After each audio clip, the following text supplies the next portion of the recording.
G'day ladies and gents, and welcome back to Cold Waters with Mags, and welcome back to the 1968 campaign.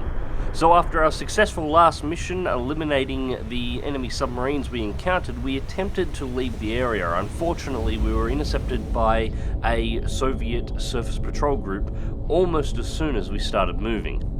So we've identified Sierra 2 as a rigger. I'm just trying to get a match on Sierra 1 at the moment, and that is looking very promising. Sonar. Sierra 1 is classified as escort. That's better, just wait till that goes out of the way. I really wish I could play around with the volumes for the voices. So, Sierra 1 is a Cotland, Sierra 2 is a rigger.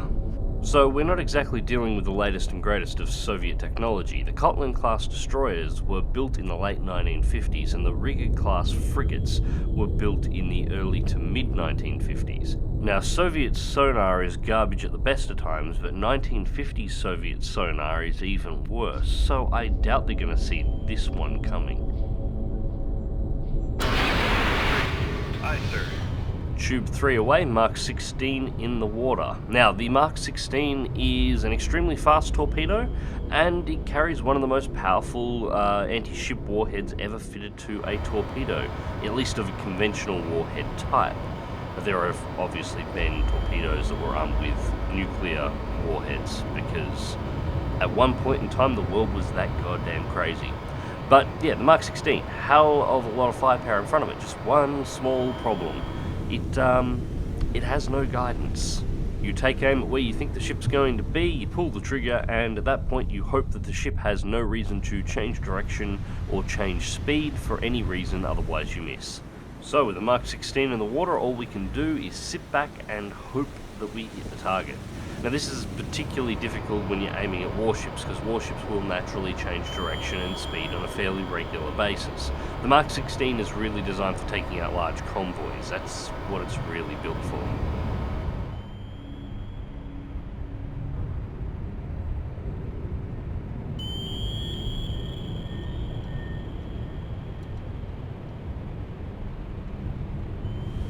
And that's a miss, and considering that the rigger is currently changing course, I would say that it probably noticed that torpedo, which is going to make firing the next one a hell of a lot more difficult. Now the rigger was doing about 12 knots when I fired the first torpedo. It's now doing 5 knots, and the torpedo went behind. If I had to make a guess, it accelerated, which is why the torpedo missed, because it looked like it was actually going to be a pretty good shot. Detected the torpedo as it passed by, and then decelerated in order to begin searching for us. It knows we're here. It knows we fired on it. It doesn't know where we are though, so we still haven't been detected at this point. So we have an opportunity here to potentially get another torpedo off, depending on what the rigger does next. Of course, the rigger has informed the Cotland on what's happened, and the Cotland has turned around and is heading back in our direction as well. The Cotland is a little bit more dangerous. Being a destroyer, it's a little bit harder and a little bit faster to hit in the first place, but ignoring that, it is a newer boat that makes slightly less noise and has a slightly newer passive sonar system.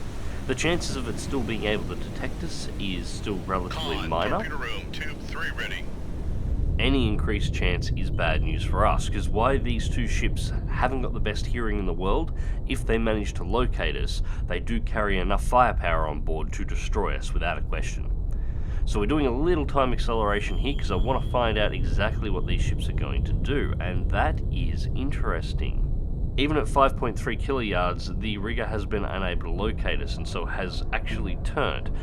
It's unaware that it actually put us through its own baffles at the point of doing so. And it appears to be turning back down its own direction of travel, so it's likely trying to work out exactly where that torpedo we fired came from, and it's doing so by trying to backtrack its own path. If it heads in a straight line here, we may have an opportunity for another torpedo launch. We'll just have to see exactly what it does. It looks like it's currently maintaining 12 knots. It doesn't appear to be shifting speeds. It is actively pinging for us, but at the moment it is not close enough to actually be able to detect us, at least not yet. So we'll continue this turn through and get the nose around so we're in a position to ready to fire the next Mark 16. Still maintaining 6 knots. So it's cruising slow. It's keeping at a slow speed so it can keep a active and passive search and increase its chances of actually being able to detect us. It's down to 5 knots. We're at 5.4 kiloyards range. And at this point we'll straighten out. Make turn. Con sonar. We are cavitating. Oops, I didn't mean to do that. Ultra quiet, ultra quiet. We're very close to the surface right now, so it doesn't take much to actually cavitate. Hopefully it didn't hear us.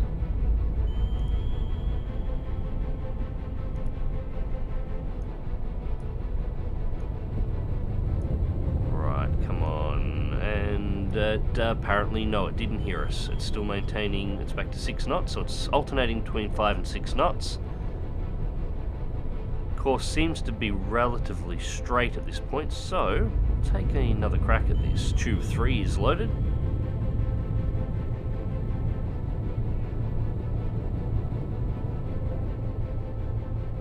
And tube 3 away, ready tube 4.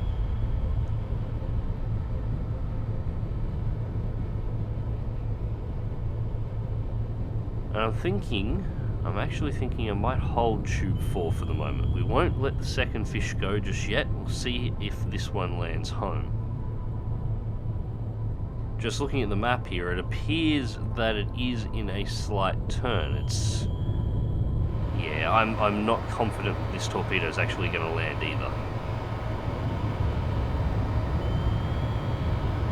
And since it is moving at a slow speed now, it's likely going to hear the torpedo approaching. With a hydrogen peroxide propulsion system, the Mark 16s are not quiet.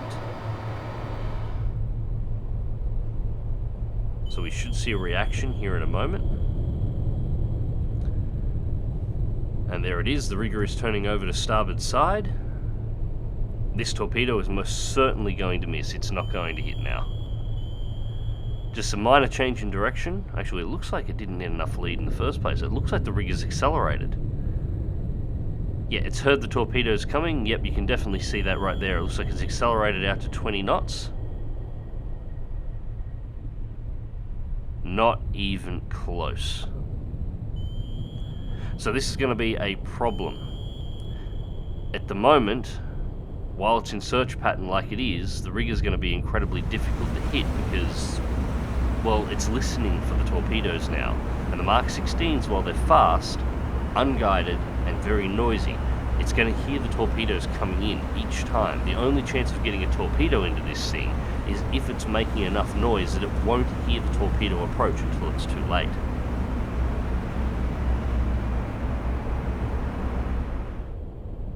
And I've actually sort of messed myself up here, because one of the things I could have potentially done with these ships is actually close into near point-blank range, slip into the ship's baffles, and then release a Mark 37, but at this point it's going to be listening for those as well. So through a little bit more time acceleration and just seeing where the ships are reacting, it looks like the rigger is now turning back. Once again, it's searching down its own path. And the Cotlan is coming in to support the rigger in its search. You can see the search paths being formed here. Now we're getting awfully close at this point. Yeah, I think we're going to take another shot at this. The rigger's currently maintaining 12 knots, which means it's not going to be able to hear quite as well as it could have when it was doing its slow speed search at around 5 knots. There's a good chance it will not hear the torpedo coming in this time. So tube 4 away. So third torpedo on target, and we're going to get a Mark 37 out as well. If we're lucky, the rigger will perform some nasty evasive maneuvers and we'll be able to sneak a Mark 37 up while it won't be able to hear it. So let's get the Mark 37 out. Control, we've lost the wire. Shit, we lost the wire on launch. Well, that is... well, we've got no chance of guiding that one, so that's just going to do its thing now. Ready tube 2. And... Con sonar lost contact. Steer. Our Mark 16 landed home. The rigger maintaining 12 knots and not manoeuvring deafened itself and was not manoeuvring enough to throw off the aim. So at that range, we managed to take her out. Okay, so that's the old frigate taken care of at least. Now we've got the younger, newer destroyer to deal with. And it's heading directly away from the wreck of the rigger. It's possible that it actually heard the Mark 37 launch, although I find it unlikely. It looks like the Mark 37's homing in on for the wreck of the rigger, so I'm going to take the opportunity here to increase speed and start trying to close some range to the Cotland. Now we're going to start cavitating here, but I don't really care at this point. I actually want the Cotland to hear us. It increases the chance that it's going to turn around and try and directly engage us. Now, put some depth, get away from the surface. Passing 100 feet.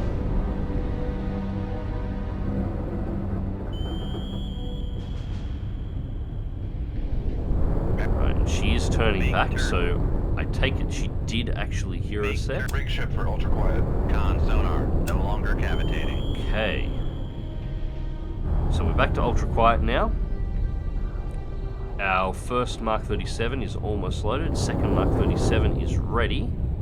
What I'm going to try and do is get this torpedo. The Mark 37s aren't fast enough to get the Cotland. I mean, right now the Cotland is doing 34 knots in total. So, if I can get the torpedo in front of the Cotland, I might be able to bring it up from underneath. Aye, sir. And take the boat out. If I can't close range to the ship fast enough, maybe I can get the Cotland close range to my torpedo. Still have wire control. We'll go to active.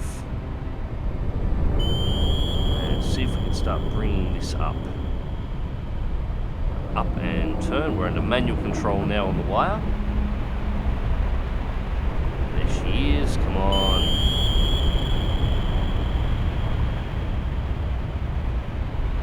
Right there. And the Cotland's turning, and it looks like we're not going to get to the surface fast enough.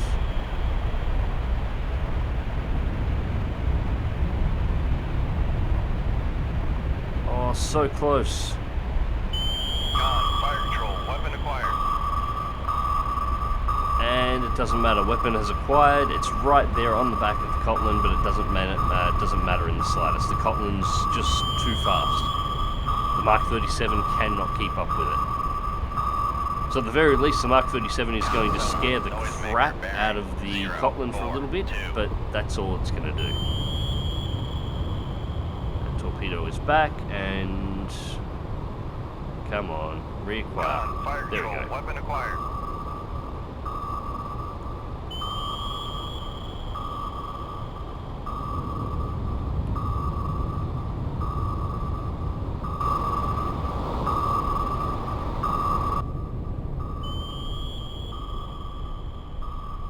Now I actually have to watch it here, because if the Cotland turns back fast enough, it's possible the Mark 37 could acquire me. Bearing 082.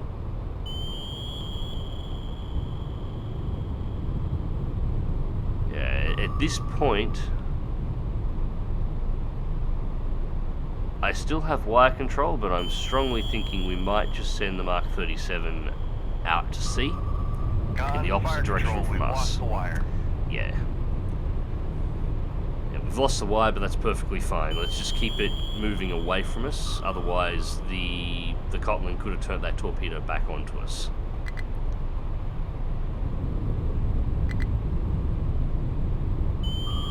Right, so, reload the tube for the Mark 37. We have two Mark 16s, but we cannot fire them at this depth, so we've got to bring ourselves up. We are currently at 280 feet. We need to be at 180 feet to fire the Mark 16s, so up we go.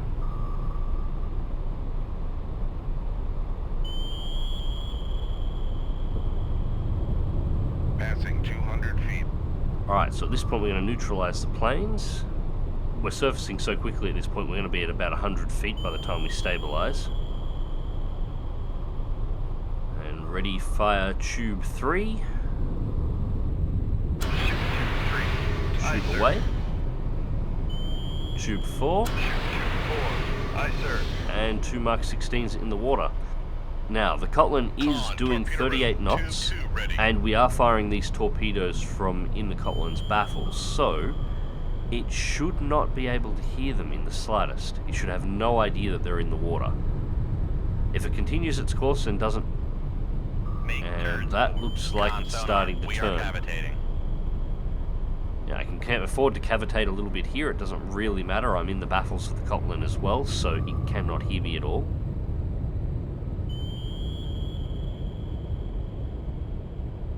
Maneuvering, making turns for 1. No, they're still looking okay. 200 feet. Con sonar, no longer cavitating. No, they're not. They're going to fall short. I can see it already. They're going to miss. We are cavitating. So I didn't lead anywhere near enough with those 2 torpedoes. Now we're cavitating again at the moment, but we're in the Cotland's baffles, so we don't need to worry about it. Con sonar. Just want to close range as much as possible, and... Is it in a turn? No, still heading straight at the moment. Tube 3 ready. Hopefully it doesn't just keep running. I want to get this thing. I fired too many torpedoes at it to miss. Oh no, it's in a turn. It's in a right turn. Rig ship for ultra quiet. Alright, we're going to pass out of its baffles in just a moment. We'll begin turning as well. Oh, it's a shame it didn't turn a little bit later. It would have almost turned back in front of our torps. Looks like it's continuing the turn at this point.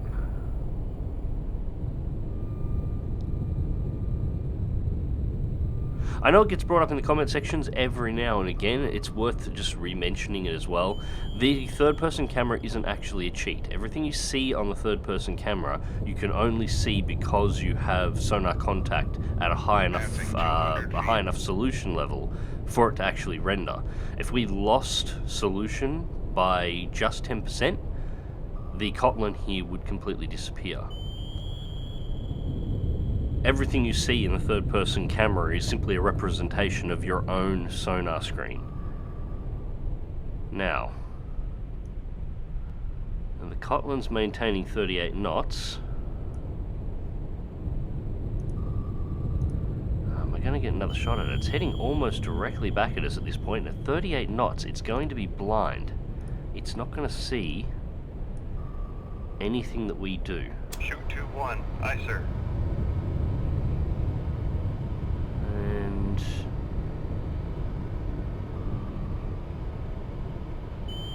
no, we're going to try what we tried last time. I'm just going to go with 1 Mark 37. We need it to activate sooner rather than later, and I'm going to try and bring the torpedo up directly underneath the Cotland. See if we can effectively park the torpedo in front of it and get it to run the torpedo over.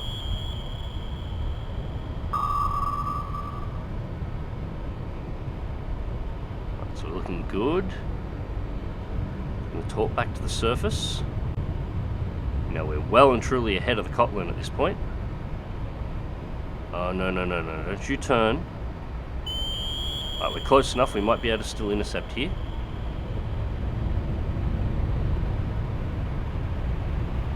Come on, it's right there.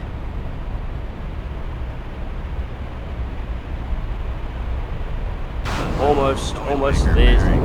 Yes! Gotcha! You bastard.